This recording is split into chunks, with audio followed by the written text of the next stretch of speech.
आइए हम अपने माता पिता और अपने परिवार के लिए साथ में प्रार्थना करते हैं। हे सर्वशक्तिमान पिता, इस घड़ी हम सब मिलकर प्रार्थना करते हैं, आपका धन्यवाद करते हैं, आपका महिमा करते हैं कि आपने हम सबों को आपके पवित्र शक्ति से हमें संभाले रखा है। पिता परमेश्वर, आपका अनुग्रह हम पर सदा बनी रहे, यही हम सब की प्रार्थना है। आपका अनुग्रह हमारे माता पिता के साथ हमेशा बनी रहे, ताकि हम आपका ही हमेशा धन्यवाद एवं स्तुति करते रहें और आप हमारे साथ आपकी कृपा सदैव बनाए रखें। हे पिता परमेश्वर, हमारे माता पिता की अब उम्र हो गई है, उनकी आने जाने में हमेशा साथ दे और बुराई एवं विपत्तियों से बचाए रख। उनकी मजबूरियों में हमेशा साथ रहना और रक्षा करते रहना, और हमें भी स्वस्थ रख और शक्ति प्रदान करें, ताकि हम अपने माता पिता के उन छोटी सी ज़िंदगी में उनकी इच्छाओं को पूरी करने पाएँ और हम उनकी सेवा करने पाएँ। हम सब आपका धन्यवाद करते हैं कि हमें हमारे माता पिता को सेवा करने की मौका दिए हैं, और आज जिस भी हालत में हैं वो हमारे साथ हैं। आपका धन्यवाद हो। हे ईश्वर, हम अपने माता पिता और परिवार के संग मिलजुल कर रहे, हम अपने माता पिता की आज्ञाओं को माने और हम उनकी आज्ञाकारी बेटा बेटियां बन सकें, ताकि आपका अनुग्रह सदा हम पर बनी रहे। निर्गमन 20 अध्याय 12 में बाइबल वचन हमें बताता है, अपने पिता और अपनी माता का सम्मान करो, तुम्हारा दिन उस भूमि पर लंबा हो सकता है जिस पर तुम्हारा परमेश्वर यहोवा तुम्हें देता है। व्यवस्था विवरण अध्याय 5 का 16। अपने पिता और अपनी माता का आदर करो, क्योंकि तुम्हारे परमेश्वर यहोवा ने आज्ञा दी है। जिस दिन यहोवा तेरा ईश्वर तुझे दे, उस दिन तेरे साथ दीर्घायु हो सकता है और तेरे साथ भलाई हो सकती है। हे बच्चों, प्रभु में अपने माता पिता के आज्ञाकारी बनो, क्योंकि यह उचित है।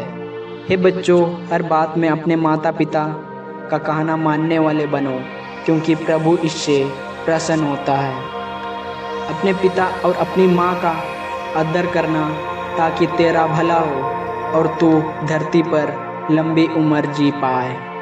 हे मेरे भाई एवं बहनें, हम बच्चे अपने माता पिता से यहोवा परमेश्वर के दिए हुए वरदान हैं, इसीलिए हम अपने माता पिता की बातों को माने और उनकी आज्ञा अनुसार चले, ताकि हम अपने परमेश्वर से लंबी उम्र के लिए कामना करने पाएँ और हम परमेश्वर को धन्यवाद करें। नीति वचन अध्याय 23 का 22 में बताता है, अपने जन्म देने वाले पिता की सुन, और जब तेरी माँ बूढ़ी हो जाए तो उससे तुच्छ मत मानना।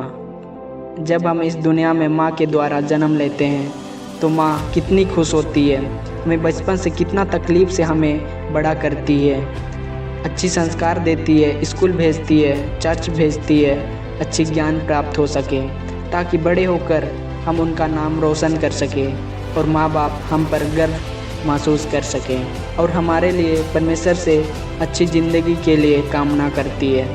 लेकिन हम बड़े हो जाते हैं तो माँ बाप को भी भूल जाते हैं, उनकी बातों को नहीं मानते हैं, और जब हमारी शादी हो जाती है तो हम अपने माँ बाप को बेसहारा कर देते हैं, उन्हें मारते हैं, गाली देते हैं, अपने माँ बाप को इज्जत नहीं करते हैं। हम ऐसा ना करें। हम परमेश्वर के चुने हुए लोग हैं, जो परमेश्वर ने चाहा और अपने माता पिता के द्वारा हम जन्म लेते हैं। इसीलिए हम अपने माता पिता की आज्ञाओं को माने, परमेश्वर के वचनों के अनुसार चले। हे प्रभु, हमारे परिवार पर अपनी सुरक्षा की कृपा बनाए रख और हमारा मार्गदर्शन करें, क्योंकि हे पिता, हम नहीं जानते हैं कि हम कौन सी मार्ग में जा रहे हैं और हमारे जीवन में क्या चल रहा है, सिर्फ आप जानते हैं। इसीलिए हे पिता, हर दिन आप पर हमें भरोसा करने में मदद करें और हमें आपके आज्ञा अनुसार चलने में मदद करें। सच्चाई को खरीद ले, उससे कभी मत बेचना। बुद्धि, शिक्षा और समझ को भी खरीद ले। हे यहोवा परमेश्वर, हमें ज्ञान दे, आशीष दे, आशीर्वाद दे, ताकि हम अपने माता पिता और परिवार के संग खुशी से ज़िंदगी गुजार सकें और अपने माता पिता और आपके लिए आज्ञाकारी बेटा बेटियां बन सकें। हे पिता, यह प्रार्थना को हमारे यीशु के नाम से सुने, आमीन।